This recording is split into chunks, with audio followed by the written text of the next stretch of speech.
Hey YouTube, Lawler as always. EWC just wrapped up. It's Championship Sunday. 4 best of 7s, trying to figure out who the heck is taking it home and getting $400,000. Yeah, a lot of money on the line. If you guys haven't been following the series or don't know what's going on, we've been talking a lot after every single series about what has happened. Today's video is no different. We're going to be breaking down the 4 best of 7s, the 2 semifinals, a 3rd place match, as well as a grand finals. And then we're also going to be discussing why Vows is the GOAT for gifting 12 subs to the channel today. Appreciate you, Vows. Thank you so much. That being said, we do have a lot of things to talk about, so let's jump in. If you guys do enjoy the content, as always, like, subscribe, notifications, helps me out. Let me know what you guys feel down below. Do you think it was justified on the results? And socials are down there as well. Go give those a follow. Either way, we started the day, Corp and Falcons.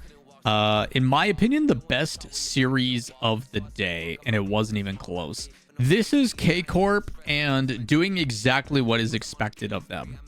My opinion is that Corp's style and their ability to play to that degree started really good this season, where they dominated everybody. People figured it out. Maybe they got a little bit complacent, whatever it is. And now they're back to that grind. They're back to that mentality of like, hey, it's go time. We've got one tournament for practice. We've got the World Championship coming up. We need to solidify that we are that team. This tournament felt like that. It's what I predicted for the teams to win. This series, to me, encompassed what should be high-level Rocket League. I think Falcons played extremely well, but Corp shut them down. Controlled the field. I understand you look at the score lines.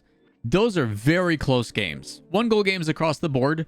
But I'm telling you, Corp dominated the control of the field. They had every answer for everything. They forced everything to happen the way they wanted it to.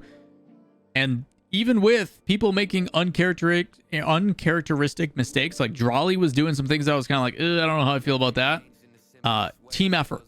Disruptive. Making demos happen. Or crucial saves in a 1v2 in the back end, whether it was then the trade-off, and you started to see Drawley actually being super demo heavy, and Furia just did whatever he wanted. The 3-headed monster. Falcons on the other side, like, Killers was a little quiet. Furia, pretty important for why that is. So a little bit of bully ball, but it ended up working out. Corp looked really dang good to start the day.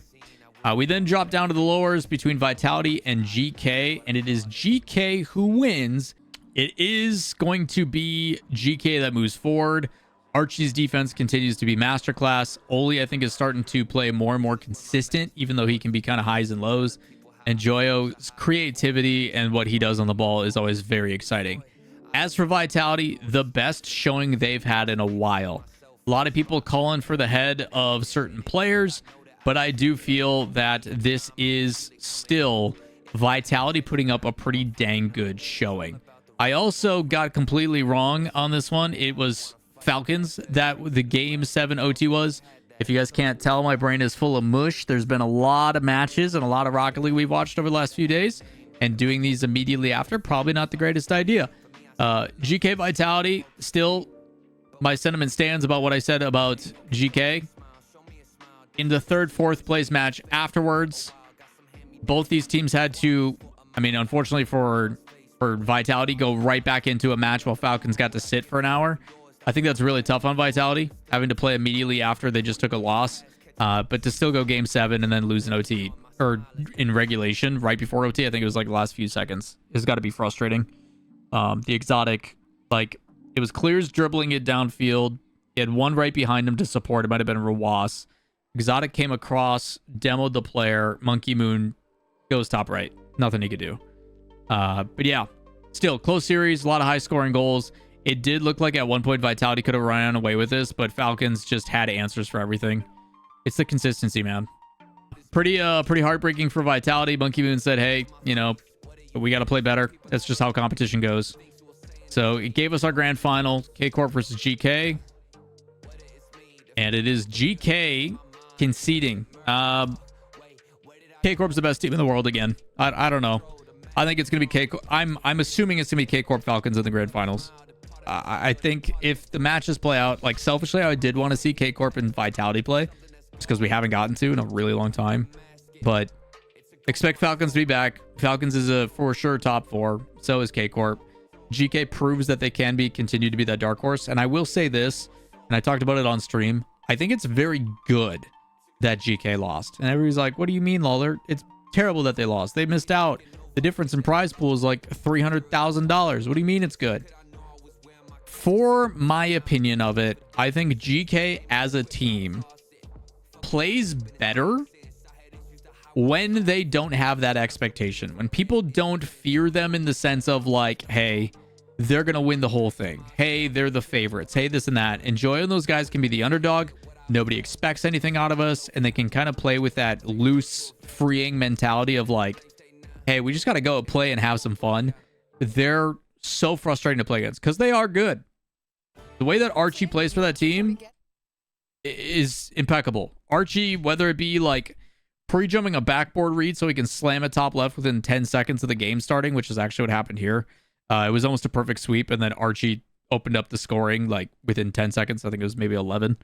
But like, whether he's doing that or he's making like 7+ saves at one point to do whatever he can, it's absolutely insane. So KC holding them to only 3 goals is pretty nuts. So across the board, and I'm sorry you guys can't see that, but it's 0, 0, 0, 3 goals, and then 0 for GK. So across the board, I think some general narratives. Furia, what's going on? Secret looks better and better every time we see them, and they're putting on proper fights to make consistent top 8s. But Furia, even in the group of death, like normally you guys at least put up a fight, but someone said they scored like what, 5 goals the entire tournament. Bound to happen when you only play 2 best of 5s, but it's still like Furia needs to step up. OCE needs to go back to the drawing board and figure out what the heck is going on. Maybe they need to convince their organizations if they're going to invest to allow them to boot camp sooner, earlier, something.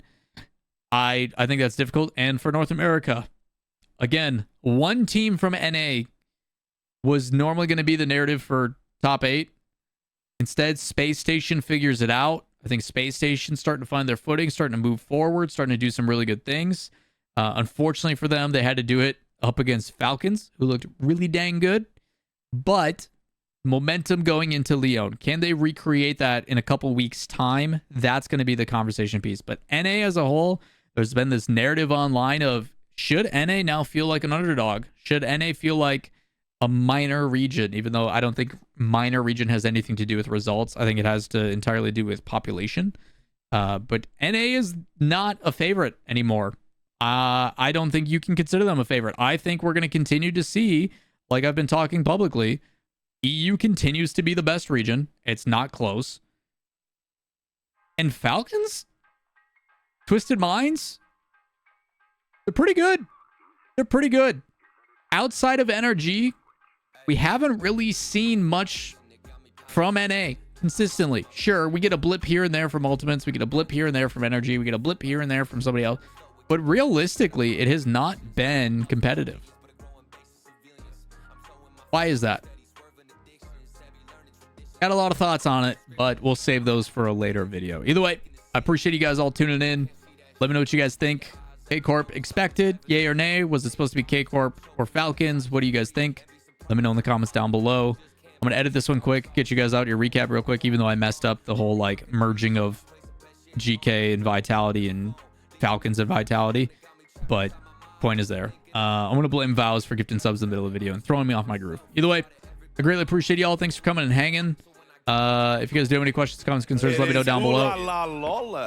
I'm out of here. Peace.